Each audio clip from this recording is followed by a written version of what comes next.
Donc Pierre Chabrely, je suis éleveur en bovin allaitant, donc en race limousine. Je suis installé depuis 1991, en bio depuis 1996.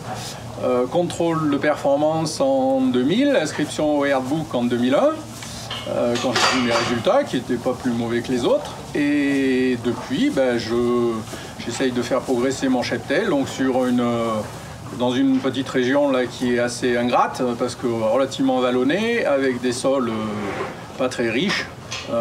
40% de terres labourables sur la SAU, donc 80 hectares, enfin 70 hectares maintenant de SAU vraiment utiles, et un cheptel de 45 vaches à véler avec 2 saisons de vélage pour le moment, février à avril et août à octobre. Voilà.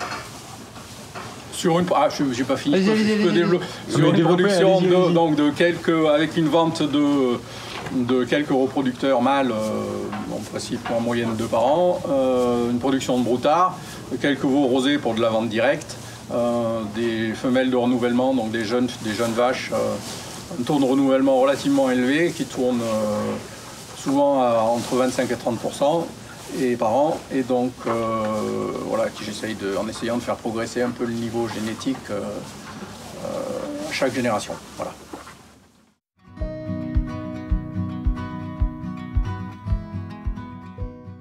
Alors j'utilise les index comme un outil de prédiction. C'est un bon moyen pour essayer de deviner la valeur des individus de reproduction, de renouvellement. Donc je m'en sers pour le tri de mes vaches, enfin de mes génisses qui vont devenir des vaches, et pour le choix des taureaux reproducteurs. À savoir que je choisis les critères qui m'intéressent en fonction des objectifs que je me suis définis. Et donc je ne sais pas si vous voulez le détail, qui sont pour moi la facilité de naissance, les qualités maternelles, le développement musculaire, donc la viande plus que le squelette, et un minimum de croissance, après la croissance elle en découle. Et donc voilà, les index, c'est un calcul de probabilité de ces différents postes, et ça me sert à choisir, à trier ce que je veux pour développer ces différents postes.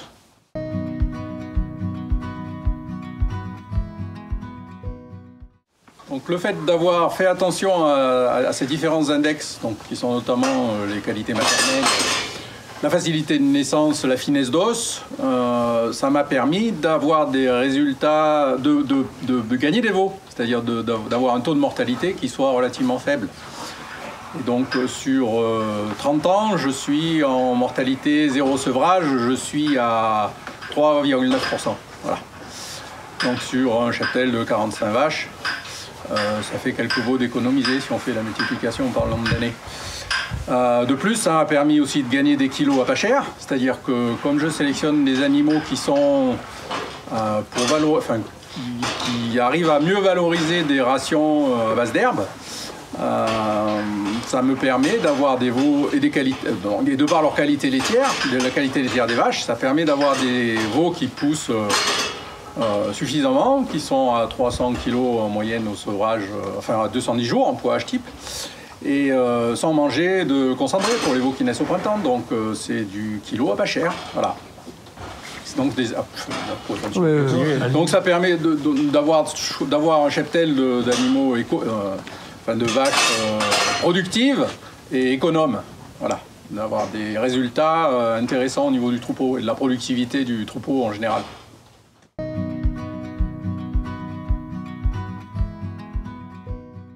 Alors les index, c'est qu'un calcul de probabilité, donc c'est des mathématiques.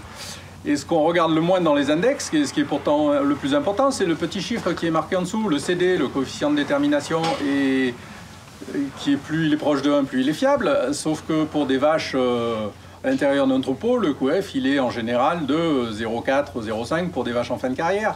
Ce qui fait que ça donne une latitude de variation en fonction de l'index du chiffre en valeur brute. Et donc il faut en tenir compte. Mais à partir du moment où on sait comment ça marche, on sait comment ils sont calculés, ils sont relativement fiables. Après, on peut les compléter aussi aujourd'hui avec les index génomiques. Et donc, je fais aussi des prélèvements de poils pour des analyses génomiques et j'ai un certain recul là-dessus.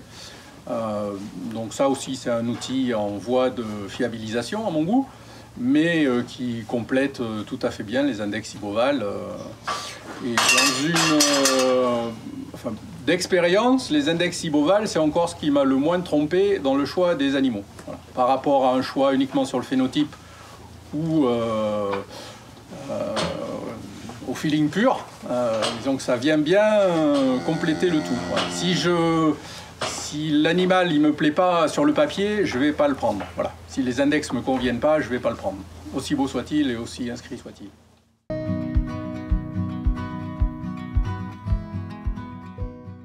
Pour moi, la principale limite, c'est la fiabilité des données qu'on y met dans les index. Donc, notamment pour les poids de naissance, si les éleveurs donnent des chiffres approximatifs, ça relativise la fiabilité de l'index, ça la diminue.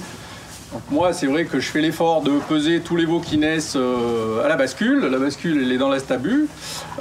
Tous les veaux, ils passent à la naissance. Je marque le poids que je vois sur le compteur et le tour de poitrine que je mesure. Voilà, depuis un certain nombre d'années. Ce qui fait que les index, les poids de naissance pour moi sont fiables et moi je travaille dessus à l'intérieur de mon troupeau et je m'en sers pour sélectionner des lignées et ce genre de choses. Ce qui serait bien de pouvoir faire de façon fiable aussi pour les index de tout le monde. Donc voilà, la principale limite pour moi elle est là. Après elle est aussi dans le nombre d'agriculteurs et d'éleveurs qui vont enregistrer ces données et donc dans la taille de la base de sélection. Donc comme on est de moins en moins nombreux, en proportion on sera de moins en moins nombreux aussi à vouloir faire le travail d'enregistrement et de peser, de collecte des données, tout ça, ça a un coût aussi et donc qui n'est pas négligeable. Et si on ne le valorise pas derrière par la vente de reproducteurs notamment ou par un accroissement des performances notable, alors pour moi c'est intéressant, mais il faut quand même un certain degré de passion pour le faire, le boulot. Voilà. Donc alors, la principale limite, voilà, ça va être celle-là, à mon avis.